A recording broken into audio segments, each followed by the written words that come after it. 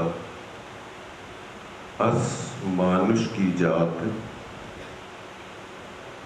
देखत ही छुप जाएगा ज्यों तारा प्रभात।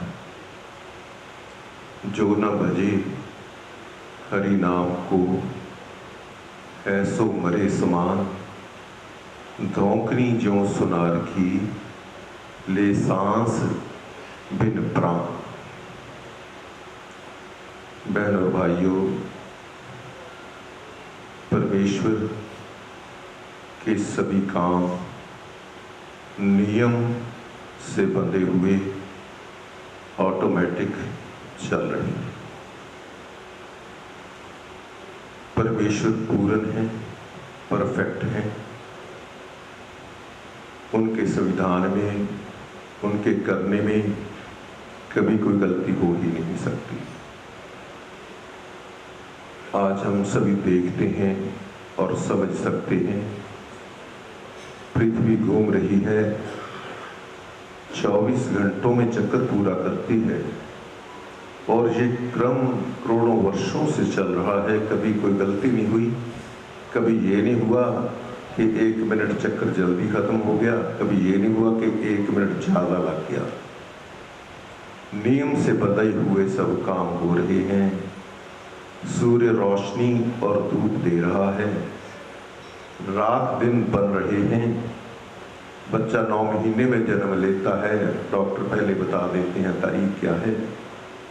ऋतुएं बदल रही हैं, हर काम नियम से बंधे हुए ऑटोमेटिक चल रहे हैं। परमेश्वर पूर्ण है, उनके काम परफेक्ट हैं। बहनों और भाइयों, जहां ये सभी काम नियम से चल रहे हैं, एक और परमेश्वर का नियम भी है। वो नियम ये है कि जिस प्रकार की करनी कोई करता है, उसका फल उसको उसी प्रकार से मिलता है। वो ये नहीं हो सकता कि नीम का बीज बीजने के बाद कोई कहे कि मैंने अंगूर खाना है, ये पॉसिबल नहीं है। जिस प्रकार का बीज कोई बीजेगा, फसल उसी प्रकार की काटनी पड़ेगी। इसमें रत्ती भर भी कभी फर्क नहीं आ सकता। तो बहनों और भाइयों, सिकंदर की बात सबने सुनी है, यहाँ तक तो सुनी है कि सिकंदर ने कहा कि जब मेरी अर्थी या जनाजा जा रहा होगा तो दोनों हाथ मेरे बाहर इसलिए निकाल देना ताकि सबको ये पता चल जाए कि खाली हाथ गया है सिकंदर। जब सिकंदर ने ये बात कही तो एक संत महात्मा भी थे वहां पर, तो उन्होंने ये बात कही उसके उत्तर में कि सिकंदर तू खाली हाथ नहीं जा रहा भाई, बहुत कुछ लेके जा रहा है। बोला महाराज कुछ साथ जा ही नहीं सकता, कुछ भी साथ नहीं जाएगा, जो भी है मेरी पूंजी सब यहीं रह जाएगी। सिकंदर ने कहा मेरी जो जितना भी मेरा लूट का माल है, जितनी मेरी पूंजी है, हीरे जवाहरात हैं, धन है, उसकी प्रदर्शनी लगा दीजिए। प्रदर्शनी लगा दी गई। सिकंदर को आगे से घुमाया जाने लगा तो उसकी आंखों में आंसू आने लगा कि कुछ भी नहीं जाएगा। संत कहते नहीं भाई, कुछ क्यों नहीं जाएगा, बहुत कुछ जाएगा। कहता फिर महाराज आप ही बता दो, सब कुछ तो यहीं रह जाएगा, क्या जाएगा फिर आप ही बता दो। मैंने तो कहा कुछ नहीं जा सकता, आप कहते हो कि बहुत कुछ जाएगा, तो फिर क्या जाएगा आप ही बता दो। तो संत बोले अरे भाई सिकंदर, उन बहनों के आंसू तुम्हारे साथ जा रहे हैं जिनको तूने विधवा बना दिया है। उन बच्चों की चीखें तुम्हारे साथ जा रही हैं, जिनको तूने अनाथ बना दिया है। तो क्या कहता है कि कुछ नहीं जा रहा? बहुत कुछ लिए जा रहा है सिकंदर तू साथ। जिस चीज को प्राप्त करने के लिए तूने ये दुष्कर्म किया, कुकर्म किया, वो चीज तेरी नहीं बनी, चीज यहीं पड़ी है, वो तेरे साथ नहीं जाएगी। तो सिकंदर बोला महाराज तो मेरे हिस्से क्या आया फिर? संत बोले तेरे हिस्से वो दुष्कर्म और कुकर्म तेरा बन गया, वो चीज तेरी नहीं बन पाई, वो तेरे साथ नहीं जा पाएगी। लेकिन जो दुष्कर्म तूने किया वो तेरा साथी बन गया, वो तेरे साथ जा रहा है, उसका भुगतान होगा। तो बहन और भाइयों, जहां मनुष्य सेवा करता है, सिमरन करता है, वहां तीसरी बात ये भी है कि मेरा जीवन इस प्रकार का हो कि दुष्कर्म मेरे जीवन से बाहर निकल जाए, क्योंकि उसका भुगतान सिर्फ तुम्हें ही करना होगा। कोई संगी साथी नहीं बनेगा कभी भी। आज दुनिया को देखो कितने दुखड़े हैं। कोई महल में एक बच्चा जन्म ले रहा है, कोई जमीन पर ले रहा है, कोई मांग के खा रहा है, कोई दान दे रहा है। क्यों है सब? कोई संपन्न परिवार में जन्म ले रहा है और किसी को दूध का पता नहीं बच्चे को मिलेगा कि नहीं। क्यों? क्या कसूर है उस बच्चे का? क्योंकि पीछे वो कर्म लेके आ रहा है। तो बहनों भाई, जो पीछे हमने शुभ कर्म किए हैं उसकी खुशियां हमें आज मिल रही हैं। हमें दुखड़े भी मिल रहे हैं जो हमारी से गलतियां हुई हैं, लेकिन वो हमारे हाथ में नहीं है। हाथ में इसलिए नहीं, वो तो हो चुका है, लेकिन अब का हमारे हाथ में है। मनुष्य अपनी तकदीर का निर्माता स्वयं आप है। आज जो करेगा उसका शुभ कर्म करेगा तो उसका फल कल को काटेगा। दुष्कर्म करेगा तो दुखड़े आएंगे, शुभ कर्म करेगा तो मान सम्मान मिलेगा, इज्जत मिलेगी, सब ओर से जय जयकार होगी, क्योंकि शुभ कर्म का फल ले रहा है। इसलिए बहनों भाइयों, मनुष्य अपना मित्र भी आप है, अपना शत्रु भी आप है। जब वो शुभ कर्म करता है तो अपना मित्र बन जाता है, क्योंकि उस शुभ कर्मों की जब फसल कटेगी तो खुशियां प्राप्त होंगी, मान सम्मान मिलेगा, इज्जत मिलेगी, जय जयकार। और जब दुष्कर्म की फसल कटेगी तो दुखड़े आएंगे, मनुष्य गिड़गिड़ाएगा, प्रार्थना करेगा, बनेगा कुछ नहीं प्रार्थना करने पर भी, क्योंकि पीछे पाप का पहरा है।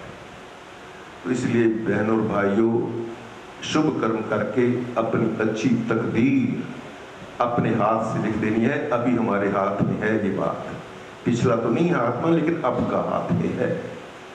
संत कहते हैं इस जीवन को जीने की कला ये है कि मनुष्य अपने सभी कार्यों को करता हुआ, नौकरी करता हुआ, दुकानदारी करता हुआ, अपनी ड्यूटीज को निभाता हुआ, यदि वो इसके साथ साथ परमेश्वर के नाम के सिमरन का धन भी अर्जित करता है और अपने समर्थ के अनुसार शुभ कर्म करता है, सेवा करता है, परोपकार करता है, तो वह जीवन की बाजी को जीत जाता है। बहनों और भाइयों, हम दूसरों को चेक करते हैं तो संत कहते हैं अपने भीतर अपने आप को चेक करना चाहिए। प्रतिदिन चेक करके ये देखना चाहिए कि आज के दिन में मैंने क्या कोई सिमरन किया।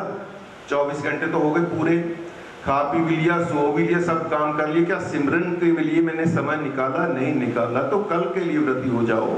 बेशक आधी रात को उठ के 15 मिनट आधा घंटा जाप करना पड़े, प्रभु का जाप करो। और ये दो हाथ यदि मेरी सलामत है, किसी का स्वार सकते हैं कुछ, जब भी मौका मिले तो ये समझो कि प्रभु मेरे से शुभ कर्म करवाना चाहते हैं। शुभ कर्म करना परमेश्वर की भक्ति है। शुभ कर्म करने से प्रभु खुश होते हैं। हम किसी की सेवा करते हैं, किसी का काम संवारते हैं, वो तो काम संवर ही गया, उसके साथ साथ वो सेवा प्रभु चरणों में चढ़ती है। प्रभु, ये परमेश्वर की भक्ति है। काम किसी का संवारते हो, ये भक्ति पूजा परमेश्वर की है। सेवा करने वाले को दो प्रकार से आशीर्वाद मिलता है।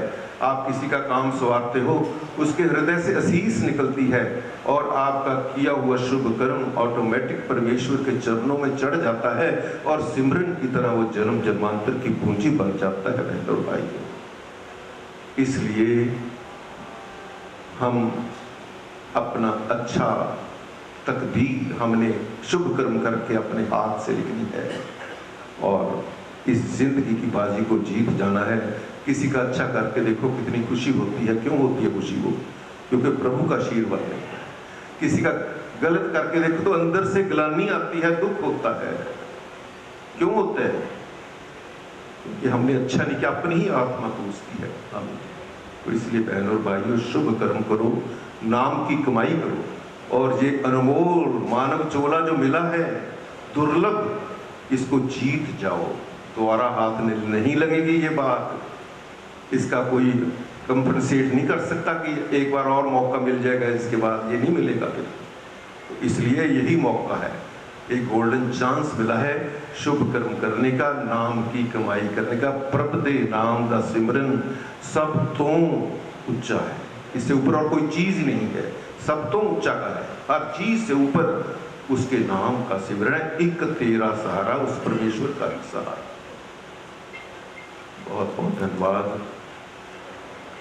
आज हमारे बीच हमारे पूज्य श्री केवल कृष्ण जी अरोड़ा नहीं है। सारी दुनिया जानती है उनको, सारी दुनिया उनसे प्यार करती है। इतनी भीड़ आई हुई है, इससे पता चलता है कि इस परिवार से और श्री केवल कृष्ण अरोड़ा से कितनी मोहब्बत करती है दुनिया। इससे सिद्ध हो जाता है। सबके दिलों पर ही वो राज करते थे, शुभ कर्म करते थे, सेवा करते थे, सबके काम आते थे। इसीलिए सबका प्यार है उनके साथ। तो आज हमारे बीच में वो नहीं है। दुख की बात है कि ज़्यादा उम्र भी नहीं थी। कहते आप जैसे कि श्री रोहित जी ने बताया कि अभी हेल्थ भी उनकी कुछ ठीक थी, लेकिन परमेश्वर का जो हुक्म है चलती नहीं किसी की। हम हाथ मलते ही रह जाते हैं, वो अपनी चीज को ले जाते हैं छीन के, किसी की नहीं चलती है भाई। हमारे से पहले नाता तो परमेश्वर का ही होता है, प्राणी का। हमारे से तो आपसी नाते बाद में बनते हैं, पहला नाता तो सभी का परमेश्वर से है। अपनी इच्छा से भेजते हैं, अपनी इच्छा से बुला लेते हैं। उनको भी पता है, तभी कहते हैं सुगढ़ से आने राम की बातें राम ही जाने। किसी को कुछ नहीं पता कब बुला लेना है। सबको रोता बिलखता छोड़कर वो सबको अलविदा कहकर चले गए हैं। तो हम सब यही गुरु चरणों में, प्रभु चरणों में यही अरदास करते हैं कि दिवंगत आत्मा को हर प्रकार से शांति प्राप्त हो सके तो उनका वासा परमेश्वर के चरणों में ही होगी। और उनके बिछोड़े से कुछ सदमा हुआ है, दुख हुआ है। श्री रोहित अरोड़ा जी, रुचि अरोड़ा जी, उसी प्रकार निष्का अरोड़ा जी, कृपा अरोड़ा जी, रीना ढींगरा जी, गुलशन ढींगरा जी, ऋषभ ढींगरा जी, विनायक ढींगरा जी, अर्चना कौड़ा जी, गगन कौड़ा जी, उसी प्रकार कशिश कालड़ा जी, क्षमा करना, कशिश कालड़ा जी, सात्विक कालड़ा जी, शालिनी मल्होत्रा जी, पंकज मल्होत्रा जी, जानवी मल्होत्रा जी, पहले नाम अर्चना कालड़ा जी और गगन कालड़ा जी, क्षमा करना मैं गलत पढ़ लेता हूँ। तो सब यही अरदास करते हैं गुरु चरणों में, प्रभु चरणों में कि दिवंगत आत्मा को हर प्रकार से शांति प्राप्त हो गई। और जिन बहन भाइयों को, मिलने वालों को, परिवार के सदस्यों को दुख हुआ है, सदमा हुआ है, प्रभु इस गहरे दुख को, सदमे को सहन करने की शक्ति देवे, यही हम अरदास करते हैं। आए हुए सब बहन भाइयों का मैं रोहित जी की तरफ से, के परिवार की तरफ से बहुत बहुत धन्यवाद करता हूँ कि आप आए हैं। आपके आने से दुख बटा है, क्योंकि जब मिलते हैं, आते हैं तो दुख घटता है, दुख बढ़ता है। आपने दुख को शेयर किया है, आप सबका बहुत बहुत धन्यवाद है। आज हमारे बीच शहर के जाने माने सज्जन पधारे हुए हैं। हमारे दत्ती साहब, सुनील दत्ती जी, वो पधारे हुए हैं। इसी प्रकार श्री जुगल किशोर जी पधारे हुए हैं, श्री पप्पू जी पधारे हुए हैं, और भी अच्छे अच्छे श्री हरपाल आलूवालिया जी पधारे हुए जी। ਸਾਡੇ ਜਗਮੀਤ ਬਰਾੜ ਜੀ ਦੇ ਭਾਈ ਰਿਪਨਜੀਤ ਬਰਾੜ ਜੀ, ਚਮਨ ਲਾਲ ਸ਼ਰਮਾ ਜੀ, ਅਸ਼ਵਨੀ ਤੁੱਲੀ ਜੀ, ਰਵੀ ਬਖਸ਼ੀ ਜੀ, ਸਾਡੇ ex district attorney Chaudhary Sitaram ji ਆਪਣੀ ਟੀਮ ਨਾਲ ਪਹੁੰਚੇ ਨੇ। ਸਾਡੇ ਪੂਰਵ ਵਿਧਾਇਕ ਚਾਚਾ ਜੀ ਦੇ ਸਾਥੀ ਬਹੁਰਾਜਪਾਲ ਮਹਾਜਨ ਜੀ, ਅਸ਼ੋਕ ਚੌਧਰੀ ਜੀ, ਨਰਿੰਦਰ ਤੁੰਗ ਜੀ, ਵਿਜੇ ਗੋਰਾ ਜੀ, ਓਮ ਪ੍ਰਕਾਸ਼ ਭਾਟੀਆ ਜੀ, ਸਾਡੇ ਦੱਤਾ ਸਾਹਿਬ ਬੈਠੇ ਨੇ, ਸਾਡੇ ਟਰਾਂਸਪੋਰਟ ਨਗਰ ਤੋਂ ਆਏ ਉਹਨਾਂ ਦੇ ਬਹੁਤ ਹੀ ਮਿੱਤਰ ਸਾਥੀ ਪ੍ਰਦੀਪ ਵਾਲੀਆ ਜੀ ਪ੍ਰਧਾਨ ਜੀ, ਲਾਲੀ ਗੁਲਾਟੀ ਜੀ, ਉਹਨਾਂ ਦੇ ਨਾਲ ਹਮੇਸ਼ਾ ਖੜੇ ਰਹੇ ਅਸ਼ਵਨੀ ਤੁੱਲੀ ਜੀ, ਸਾਡੇ ਰਮੇਸ਼ ਸ਼ਰਮਾ ਜੀ, ਪਵਨ ਸ਼ਰਮਾ ਜੀ ਪਹੁੰਚੇ ਨੇ, ਬਾਬੂ ਮਨੋਹਰ ਲਾਲ ਭਾਟੀਆ ਜੀ। ਇਹਨਾਂ ਸਾਰਿਆਂ ਸੱਜਣਾ ਦਾ ਮੈਂ ਪਰਿਵਾਰ ਵੱਲੋਂ ਇੱਥੇ ਪਹੁੰਚਣ 'ਤੇ ਦਿਲੋਂ ਧੰਨਵਾਦ ਕਰਦਾ ਹਾਂ, ਜੀ ਆਇਆਂ ਕਹਿੰਦਾ ਹਾਂ। ਬਹੁਤ ਸ਼ੁਕਰੀਆ ਜੀ ਤੁਸੀਂ ਤਸ਼ਰੀਫ ਲਿਆਏ। ਹੁਣ ਮੈਂ ਬੇਨਤੀ ਕਰਾਂਗਾ ਸਾਡੇ ਪੂਰਵ ਵਿਧਾਇਕ ਜੋੜ ਕਿਸ਼ੋਰ ਸ਼ਰਮਾ ਜੀ, ਜਿਨ੍ਹਾਂ ਨੇ ਬਹੁਤ ਸਮਾਂ ਬਿਤਾਇਆ ਬਾਬੂ ਜੀ ਦੇ ਨਾਲ, ਪਰਿਵਾਰ ਵੱਲੋਂ ਆਪ ਜੀ ਦਾ ਧੰਨਵਾਦ ਕਰਨਗੇ। ਬਹੁਤ ਜੋੜ ਕਿਸ਼ੋਰ ਸ਼ਰਮਾ। बहुत ही खुशी ਦੇ ਨਾਲ ਅੱਜ ਅਸੀਂ ਇਕੱਠੇ ਹੋਏ ਹਾਂ। ਅੱਜ ਅਸੀਂ ਰਾਮ ਚਰਨ ਮੰदिर ਦਾ ਇਹਨਾਂ ਨੇ ਪਾਠ ਕੀਤਾ ਹੈ। ਪ੍ਰਭੂ ਅੱਗੇ ਪ੍ਰਾਰਥਨਾ ਕੀਤੀ ਹੈ ਕਿ ਉਹਨਾਂ ਨੂੰ ਆਪਣੇ ਚਰਨਾਂ 'ਚ ਵਾਸ ਦੇਣ। ਪਵਨ ਜੀ ਨੇ ਕਾਫੀ ਨਾਂ ਲਿੱਤੇ ਨੇ ਔਰ ਕਾਫੀ ਰਹਿ ਗਏ ਨੇ। ਕੁਝ ਲੀਡਰਾਂ ਦੇ ਜਿਹੜੇ ਸ਼ੋਕ ਸੰਦੇਸ਼ ਲਿਖਤ ਤੌਰ 'ਤੇ ਇੱਥੇ ਆਏ ਨੇ, ਉਹਨਾਂ ਦੇ ਨਾਮ ਮੈਂ ਪੜ੍ਹਦਾ ਹਾਂ। Om Prakash Soni, deputy chief minister Punjab, Jagmeet Singh ji Brar ਜਿਹੜੇ MP ਸਨ, ਔਰ ਉਹਨਾਂ ਨੇ ਆਪਣੇ ਭਾਈ ਸਾਹਿਬ ਨੂੰ ਇੱਥੇ ਭੇਜਿਆ ਹੈ। ਉਹ ਆਪਣੇ ਸਾਥੀਆਂ ਦੇ ਨਾਲ ਇੱਥੇ ਪਹੁੰਚੇ ਹੈ। ਡਾਕਟਰ ਰਾਜ ਕੁਮਾਰ ਦਾ ਵੀ ਸ਼ੋਕ ਸੰਦੇਸ਼ ਮਿਲਿਆ ਹੈ। ਸੁਨੀਲ ਦੱਤੀ ਦੀ ਖੁਦ ਹਾਜ਼ਰ ਨੇ। ਇੰਦਰਵੀਰ ਬਰੌਲੀਏ ਦਾ ਵੀ ਸ਼ੁਭ ਸੰਦੇਸ਼ ਮਿਲਿਆ ਹੈ। ਔਰ ਪ੍ਰਤਾਪ ਬਾਜਵਾ ਜੀ ਨੇ ਸਪੈਸ਼ਲ ਤੌਰ 'ਤੇ ਉਹਨੇ ਟੈਲੀਫੋਨ ਵੀ ਕੀਤਾ ਹੈ ਔਰ ਉਹਨਾਂ ਨੇ ਲਿਖਤ ਸੰਦੇਸ਼ ਵੀ ਭੇਜਿਆ ਹੈ ਕਿ ਕੇਵਲ ਮੇਰੇ ਕੇਵਲ ਜੀ ਬਹੁਤ ਪੁਰਾਣੇ ਸਾਥੀ ਸਨ, ਮੇਰੇ ਨਾਲ ਬਹੁਤ ਕੰਮ ਕੀਤਾ ਹੈ। ਉਹਨਾਂ ਵੱਲ ਵੀ ਅਸੀਂ ਸ਼ਰਧਾ ਦੇ ਭੇਟ ਕਰਦੇ ਹਾਂ। ਗੁਰਜੀਤ ਸਿੰਘ ਔਜਲਾ ਜਿਹੜੇ ਸਾਡੇ ਮੈਂਬਰ ਪਾਰਲੀਮੈਂਟ ਨੇ, ਉਹਨਾਂ ਨੇ ਵੀ ਸ਼ੋਕ ਸੰਦੇਸ਼ ਭੇਜਿਆ ਹੈ ਔਰ ਹੁਣੇ ਟੈਲੀਫੋਨ ਵੀ ਉਹਨਾਂ ਨੇ ਕੀਤਾ ਜੀ। ਰਾਜਾ ਵੜਿੰਗ ਜੀ ਜਿਹੜੇ ਪੰਜਾਬ ਕਾਂਗਰਸ ਦੇ ਪ੍ਰਧਾਨ ਨੇ, ਉਹਨਾਂ ਦਾ ਵੀ ਲਿਖਤ ਤੌਰ 'ਤੇ ਸ਼ੋਕ ਸੰਦੇਸ਼ ਆਇਆ ਹੈ। ਉਹਦੇ ਨਾਲ ਨਵਜੋਤ ਕੌਰ MLA ਦਾ ਵੀ ਇੱਥੇ ਸਾਥੀ ਸ਼ੋਕ ਸੰਦੇਸ਼ ਲੈ ਕੇ ਆਏ ਨੇ। ਸਾਡੇ ਪ੍ਰਧਾਨ ਅਸ਼ਵਨੀ ਜੀ ਬੈਠੇ ਨੇ ਔਰ ਮੈਂ ਸਮਝਦਾ ਹਾਂ ਕਿ ਕੇਵਲ ਕਿਸ਼ਨ ਜੀ ਇੱਕ ਐਸੀ ਸ਼ਖਸੀਅਤ ਸਨ ਜਿਹੜੇ ਕਿ ਕਿਸੇ ਦਾ ਰੁਖ ਨਹੀਂ ਵੇਖ ਸਕਦੇ ਸੀ। ਕਿਉਂਕਿ ਮੈਂ ਕਾਫੀ ਸਮਾਂ ਉਹਨਾਂ ਨਾਲ ਰਿਹਾ, ਬਹੁਤ ਪੁਰਾਣਾ ਸਮਾਂ ਉਹਨਾਂ ਦੇ ਨਾਲ। ਜਦੋਂ ਵੀ ਉਹਨਾਂ ਨੂੰ ਪਤਾ ਲੱਗਣਾ ਕਿ ਫਲਾਣਾ ਆਦਮੀ ਨੂੰ ਕੋਈ ਤਕਲੀਫ ਹੈ, ਬਿਮਾਰ ਹੈ, ਤੇ ਖਾਸ ਤੌਰ 'ਤੇ ਉਹਨਾਂ ਵਾਸਤੇ ਜੋ ਵੀ ਇੰਤਜ਼ਾਮ ਕਰ, ਚਾਹੇ ਹਸਪਤਾਲ ਭੇਜਣਾ ਹੋਏ, ਚਾਹੇ ਦਵਾਈਆਂ ਦੇਣੀਆਂ ਹੋਣ, ਚਾਹੇ ਕੁਝ ਵੀ ਕਰਨਾ ਹੈ, ਉਹ ਆਪਣੇ ਜੇਬ 'ਚੋਂ ਕੱਢ ਕੇ ਉਹਦੀ ਮਦਦ ਕਰਦੇ ਸੀ। ਉਹਦੇ ਨਾਲ ਮੈਨੂੰ ਯਾਦ ਹੈ ਸਾਡੇ ਇੱਥੇ ਹਰਪਾਲ ਭਾਟੀਆ ਜੀ ਹੁੰਦੇ ਜੀ, ਉਹਨਾਂ ਦਾ ਐਕਸੀਡੈਂਟ ਹੋ ਗਿਆ ਸੀ ਇਹ ਦਿੱਲੀ ਜਾਂਦੇ ਹੋਇਆ। ਅਤੇ ਉਹ ਜਿਸ ਵੇਲੇ ਉਹਨਾਂ ਦਾ ਐਕਸੀਡੈਂਟ ਹੋਇਆ, ਉਹ ਦਾਖਲ ਹੋਏ ਦਿੱਲੀ ਦੇ ਕਿਸੇ ਹੌਸਪੀਟਲ ਦੇ ਵਿੱਚ। ਇਹਨਾਂ ਨੂੰ ਪਤਾ ਲੱਗਾ ਔਰ ਇਹਨਾਂ ਨੇ ਜਿੰਨਾ ਦੇਰ ਉੱਤੇ ਰਹੇ, ਇਹਨਾਂ ਨੇ ਆਪਣੇ ਕੋਲੋਂ 10 ਬੰਦੇ ਹੋਣ, 15 ਬੰਦੇ ਹੋਣ, 20 ਹੋਣ, ਸਵੇਰ ਦਾ ਖਾਣਾ, ਬ੍ਰੇਕਫਾਸਟ, ਖਾਣਾ, ਲੰਚ, ਡਿਨਰ ਸਭ ਆਪਣਾ ਕੋਲ ਭੇਜਦੇ ਰਹੇ। ਇਸੇ ਤਰ੍ਹਾਂ ਇਹਨਾਂ ਨੇ ਕਾਫੀ ਬੰਦਿਆਂ ਦੀ, ਜੇ ਮੈਂ ਨਾਂ ਲਵਾਂਗਾ ਤੇ ਬਹੁਤ ਨਾਂ ਆਉਂਦੇ ਨੇ। ਅੱਜ ਉਹਨਾਂ ਨੇ ਅਸੀਂ ਯਾਦ ਕਰਦੇ ਹਾਂ ਉਹਨਾਂ ਦੇ ਕੀਤੇ ਹੋਏ ਕੰਮਾਂ ਦੇ। ਉਹਨਾਂ ਨੇ ਜੋ ਲੋਕਾਂ 'ਚ ਪਿਆਰ ਦਿੱਤਾ ਹੈ, ਸਤਿਕਾਰ ਦਿੱਤਾ ਹੈ, ਜਦੋਂ ਵੀ ਅੰਮ੍ਰਿਤਸਰ ਆਉਂਦੇ ਸੀ ਕਈ ਵਾਰੀ ਟੈਲੀਫੋਨ ਕਰਦੇ ਯਾਰ 4-5 ਸਾਥੀਆਂ ਨੂੰ ਇਕੱਠੇ ਕਰੋ, ਬਹਿ ਕੇ ਗੱਲਬਾਤ ਕਰਾਂਗੇ। ਇਹ ਮਤਲਬ ਕਿ ਐਵੇਂ ਸ਼ਖਸੀਅਤਾਂ ਬਹੁਤ ਘੱਟ ਹੁੰਦੀਆਂ ਨੇ।